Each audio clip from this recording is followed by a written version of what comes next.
இருந்து முகம் திருத்தி ஈரோடு தேன் வாங்கி விருந்து வந்ததென்று விளம்ப ஆடினாள் பாடினாள் ஆடிப் பழமுறத்தாள் சாலினாள் ஓரோடுத்தாள்.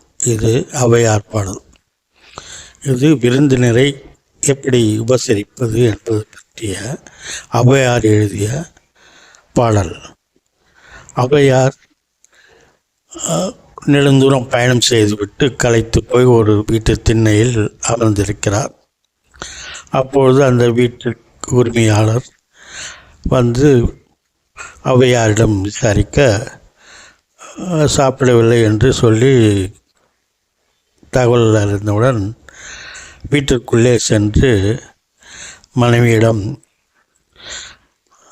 மை டார்லிங் கிட்ட வாங்க அமர வைத்து முகத்தை நல்லா ஃபேஸ் வாஷ்லாம் பண்ணி கிரீம்லாம் ரோஸ் பவுடர்லாம் போட்டு மேக்கப் பண்ணிவிட்டு தலையெல்லாம் வாரி பூவெல்லாம் வச்சு விட்டு மெதுவாக கண்ணே டார்லிங்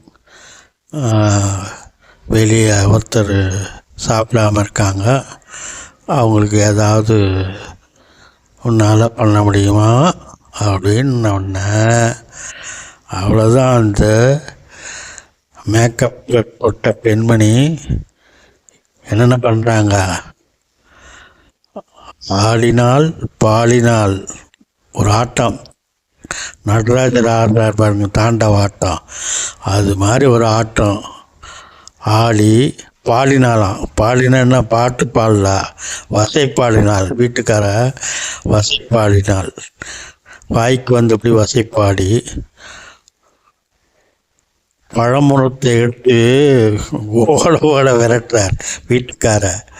அப்படி விரட்டி விட்டோன்னே இதை பார்த்த ஔவையார் வந்து இந்த வீட்டில் நம்ம சாப்பிடணுமா என்று மனம் நொந்து எழுதிய பாடல்தான் இந்த பாடல்.